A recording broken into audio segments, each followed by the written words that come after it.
এই যে একটা ট্রানজিশন পিরিয়ড আছে বিয়ের আগে ভার্সেস বিয়ের পরে, বয় টু ম্যান।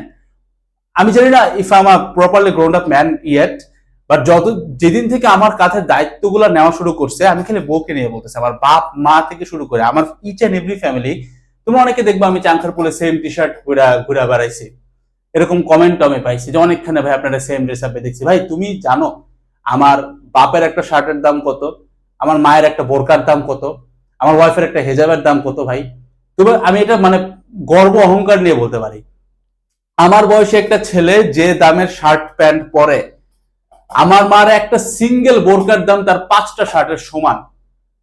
মানে আই এম চ্যালেঞ্জিং, আমি তোমার 500 টাকার শার্ট বলি নাই কিন্তু ভাই, ঠিক আছে, ওই শার্ট বলি নাই, খুব এক্সপেন্সিভ জিনিসপত্রের কথা বলতেছি।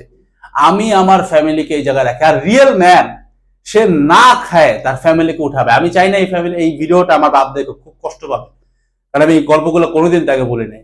আমার লাইফে এমন টাইম আসছে যেদিন আমি জাস্ট মানে আমার কাছে টাকা নাই এমন না ভাই, আমার কাছে টাকা আছে, but I have to feed my family. আমার বাপ সারা জীবন কষ্ট করে আমার বড় করছে, আমি কি সারা জীবন তারটা খাবো নাকি ভাই? আমার লাইফে এমন দিন আসছে যে আমি পানিতে লিটারালি চিনি গোলায় খাইছি ভাই, মানে I am telling it from my core of the heart. আমার কাছে খাওয়ার টাকা ছিল ভাই, বাট আমি যদি খাইতাম তাহলে আমার ফ্যামিলির ওই পিসটা আসতো না, তাদেরকে তারা যে লাইফস্টাইলে বিলং করে তারা এটা পাইতো না ভাই। I did this man.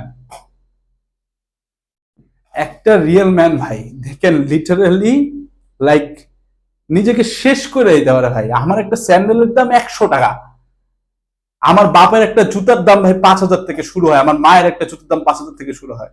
So this is the like just তোমাকে কিছু স্ট্যাটস দিচ্ছি, this is the amount of love I have for my family, I have for my wife, I have for my women, I have for my father.